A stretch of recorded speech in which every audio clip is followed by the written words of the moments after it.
warahmatullahi wabarakatuh. Nama saya Hasbika Syahrinas Anwar, kelas 10 MIPA 8, nomor presensi 17. Kali ini saya akan menjelaskan salah satu materi biologi kelas 10, yaitu plantae. Tumbuhan merupakan salah satu keanekaragaman hayati yang banyak dimanfaatkan manusia. Hewan pun memanfaatkan tumbuhan untuk mendapatkan sumber energi. Dalam klasifikasi, makhluk hidup apa sajakah yang tergolong sebagai tumbuhan atau plantae? Mari kita simak bersama-sama. Berikut adalah ciri-ciri plantae. 1. Dia bersifat autotrof. Kedua, dia bersifat eukariotik. Ketiga, tumbuhan memiliki dinding sel dari selulosa. Keempat, tumbuhan bersifat multiseluler. Kelima, tumbuhan bisa menyimpan cadangan makanan dalam bentuk amilum atau pati. Keenam, tumbuhan bisa bereproduksi dengan dua cara, yaitu aseksual dan seksual. Reproduksinya secara aseksual, yaitu dengan tunas, stek, cangkok, dan lain-lain.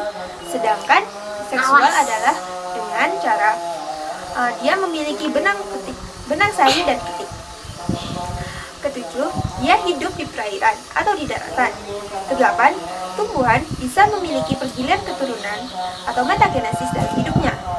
Dan yang terakhir, tumbuhan memiliki organ dan sistem organ. Oh, yang paling penting, tumbuhan memiliki klorofil untuk berfotosintesis. Itulah yang membedakan plantae dengan kingdom-kingdom yang lainnya. Pertama, saya akan menjelaskan tentang tumbuhan lumut atau bryophyta. Lumut adalah organisme dari kingdom plantae yang hidup di darat, tidak memiliki akar, batang, dan daun sejati, serta tidak memiliki pembuluh pengangkut. Kedua, tumbuhan lumut memiliki dua generasi, yaitu gametofit dan sporofit. Gametofit berukuran makroskopik dengan bentuk tubuh berupa lembaran atau talus yang memiliki bagian seperti akar atau rhizoid. Lumut gametofit juga dapat berupa tumbuhan kecil yang memiliki bagian akar, batang, dan daun tak sejati. Lumut gametofit memiliki klorofil. Lumut gametofit memiliki gametangium yang menghasilkan gamet. Pada lumut gametofit melekat lumut sporofit yang memiliki klorofil serta mengandung sporangium atau kotak spora untuk menghasilkan spora. Generasi gametofit merupakan generasi yang dominan. Ketiga, lumut merupakan organisme fotoautotrof yang hidup terutama di darat pada daerah yang teduh dan lembab. Keempat, lumut diklasifikasikan berdasarkan struktur tubuhnya menjadi 3 kelas, yaitu lumut hati atau Hepaticopsida, lumut tanduk atau Anthoceratopsida, dan lumut daun atau Bryopsida. Lumut bermanfaat bagi manusia, antara lain Marchantia sebagai obat penyakit hepar, serta Sphagnum sebagai bahan pembalut dan sumber bahan bakar. Berikut akan saya jelaskan tentang masing-masing klasifikasi lumut, yaitu lumut hati atau Hepaticopsida, lumut tanduk atau Anthoceratopsida, dan lumut daun atau Bryopsida. Pertama adalah kelas Hepaticopsida atau lumut hati. Lumut hati diperkirakan mencapai 6.500 spesies yang mencakup kelompok lumut dengan tubuh berbentuk talus yang berlobus seperti lobus pada hati manusia. Struktur khas pada gametofit lunularia berupa mangkok yang mengandung kumpulan lumut kecil yang disebut kemakap atau kuncup. Archegoniophore adalah cabang pada gametofit betina berupa struktur seperti jejari yang mekar dari sebuah cakram di tengah. Sedangkan Antheridiophore adalah cabang pada gametofit jantan yang berupa struktur seperti payung dengan puncaknya berbentuk cakram. Sporofit tumbuh dari embrio yang merupakan perkembangan dari zigot. Nah, sedangkan zigot adalah hasil penyatuan spermatozoid yang haploid dengan ovum yang juga haploid di Archegonium. Gametofit lumut juga dapat memperbanyak diri dengan fragmentasi. Kedua adalah Anthoceratopsida atau lumut tanduk. Lumut tanduk memiliki bentuk tubuh seperti lumut hati yang berupa talus. Sporofitnya berupa kapsul memanjang. Sel lumut tanduk memiliki 1 kloropas dan lumut tanduk terdiri dari 100 spesies. Yang terakhir atau Bryopsida, yang juga disebut lumut daun, disebut juga lumut sejati. Lumut daun terdiri dari 10.000 spesies. Ya, berarti dominan kan? Bentuk tubuh lumutnya adalah tumbuhan kecil dengan bagian akar, rhizoid, batang, dan daun. Lumut daun hidup berkelompok membentuk hamparan tebal bludru seperti yang kita lihat sehari-hari. Saat sporofit muda, kapsul dilindungi oleh kaliptra. Ketika sudah dewasa atau kapsul masak, kaliptra pun lepas. Ujung kapsul ditutupi oleh penutup atau operkulum. Operkulum akan terlepas saat jaringannya melingkar di tepi operkulum atau annulus pecah. Sebelum spora lepas, spora dilindungi oleh gigi peristom, yang juga disebut sporangium atau kotak spora. Spora lepas dengan perantara udara kering. Jika spora jatuh di tempat lembab, ia akan membentuk protonema, lalu tumbuh menjadi gametofit. Berikut adalah contoh tumbuhan lumut, yakni yang pertama lumut hati atau hepaticopsida, seperti Trichianutans, Marchantia, dan Lunularia. Kedua, lumut tanduk atau Anthoceratopsida, yaitu Anthoceros sp. Ketiga, yaitu Bryopsida atau lumut daun, yaitu Polytrichum dan Sphagnum.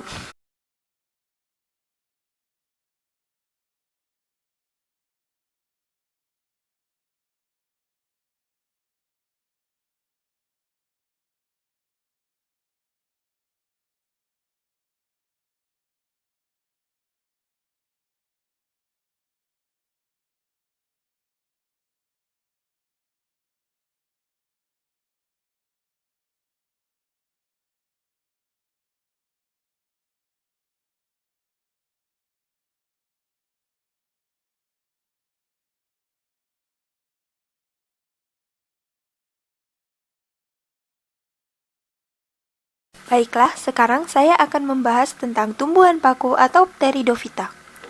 Pertama, tumbuhan paku adalah kelompok organisme dari kingdom Plantae yang memiliki akar, batang, dan daun sejati, serta memiliki pembuluh pengangkut. Kedua, bentuk tumbuhan paku sporofit ada yang berupa lembaran, perdu, atau pohon. Struktur tubuh tumbuhan paku sporofit sebagian besar memiliki akar, batang, daun sejati, pembuluh pengangkut, dan klorofil. Gametofit tumbuhan paku disebut protalus. Protalus berbentuk lembaran yang memiliki rizoid dan klorofil, serta mengandung alat perkembangbiakan seksual yang menghasilkan gamet.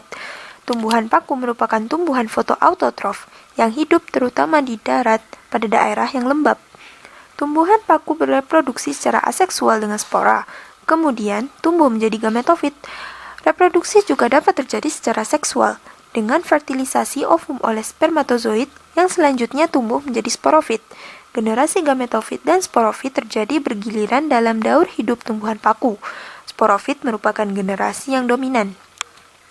Kelima, tumbuhan paku diklasifikasikan berdasarkan ciri tubuhnya menjadi 4 subdivisi, yaitu Silopsida atau paku purba, Lycopsida atau paku kawat, Sphenopsida atau paku ekor kuda, dan juga Pteropsida atau paku sejati.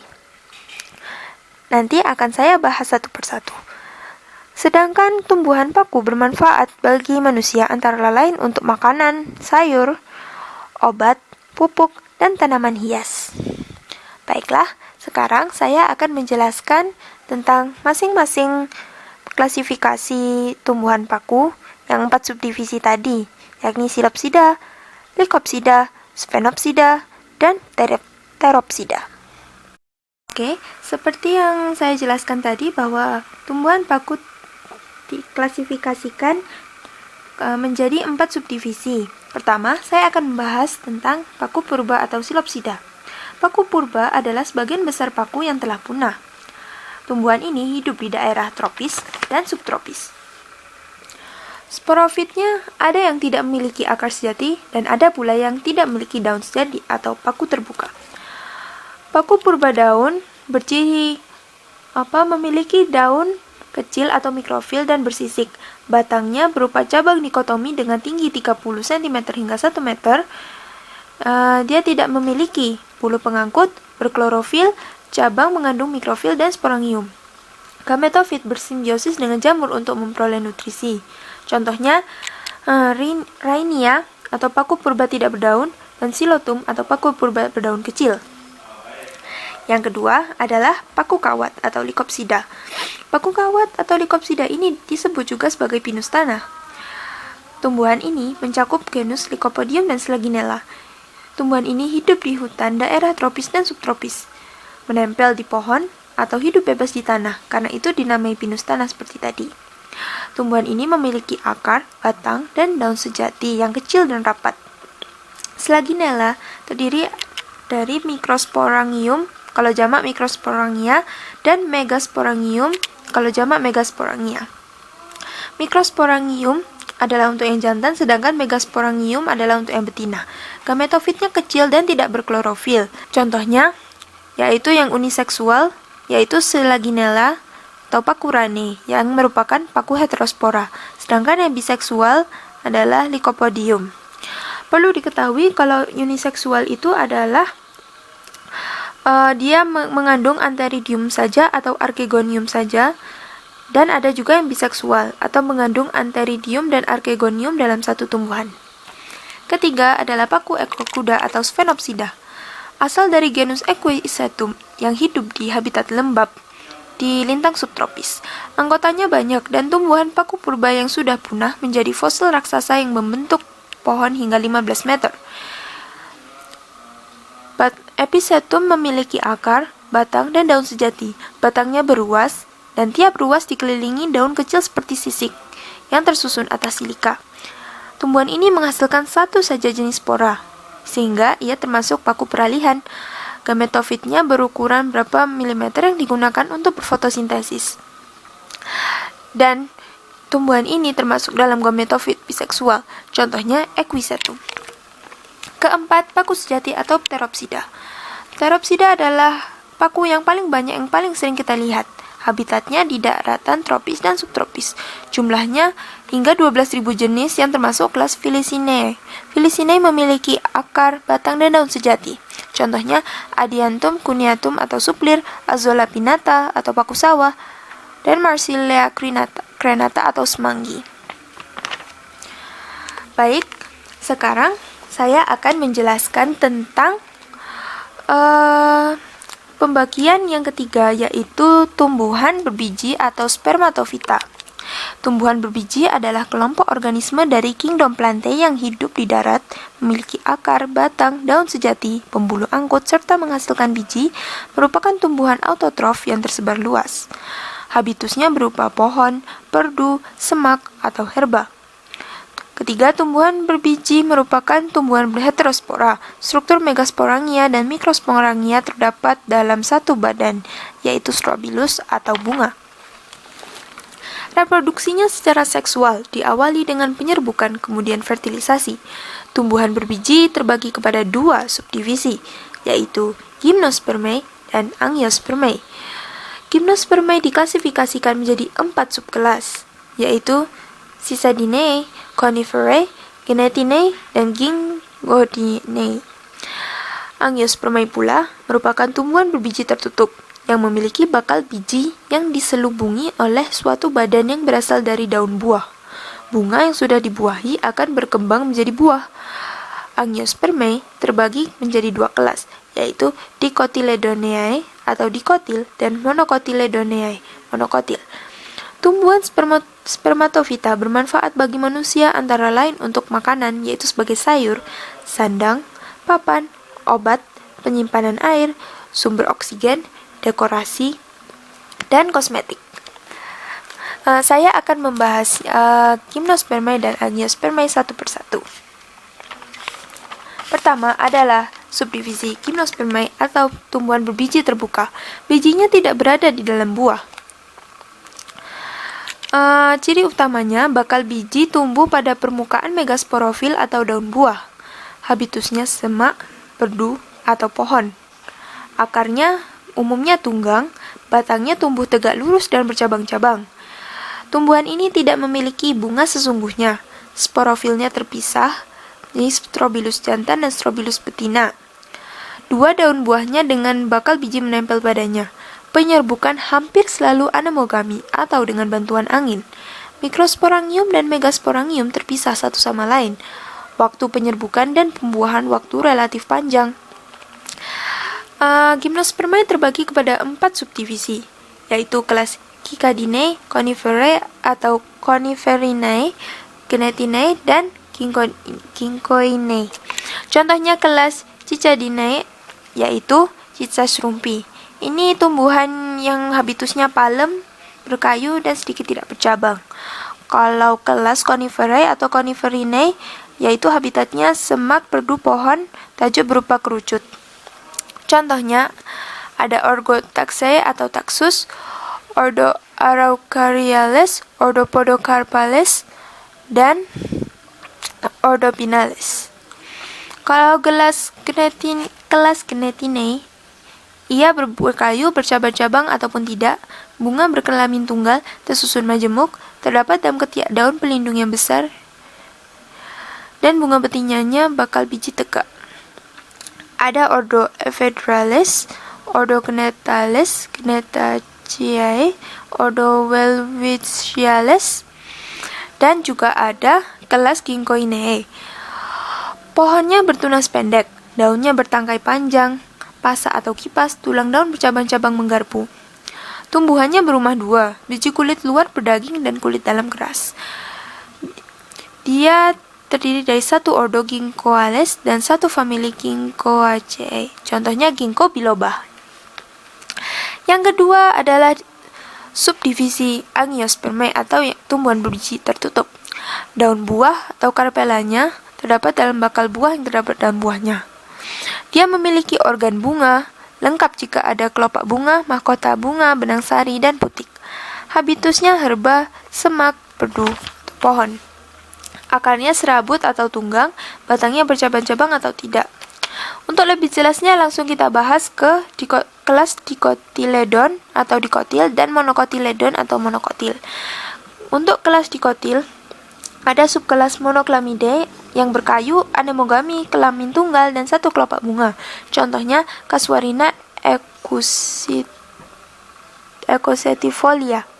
Ada juga subkelas Dialipetalea yang habitusnya terna, semak, perdu, pohon, dan perhiasan bunga lengkap. Daun mahkotanya saling berlepasan. Contohnya Ranunculus arvensis. Ada juga subkelas Sympetalae, habitusnya Dialipetalae, perhiasan bunga lengkap, daun mahkota berlekatan menjadi satu. Contohnya Solamnum tuberosum. Manakala kelas Monocotyledone ada habitus herba, semak, perdu, atau pohon. Ia terdapat dalam satu daun lembaga, akar lembaga tidak tumbuh terus hingga terjadi pembentukan agar serabut. Batangnya tidak bercabang-cabang, sama besar, bulu-bulu dan ras-ras jelas. Daun monokotil tunggal memiliki pelepah, tulang daun sejajar. Bunga dengan bagian-bagian bunganya berkelipatan 3 atau trimer, akar dan batang tidak berkambium, dan xilem dan phloem tersebar di batang. Contohnya ada Ordo Poales atau Oryza sativa yaitu padi, Ordo Cyperales atau Cyperus papyrus. Ada Ordo Zingiberales, Zingiberaceae, Ordo Liliales atau Liliaceae, Ordo Bromealis contohnya Ananas comasus atau yang kita kenal sebagai buah nanas, Ordo Orchidales. Contohnya Vanda tricolor.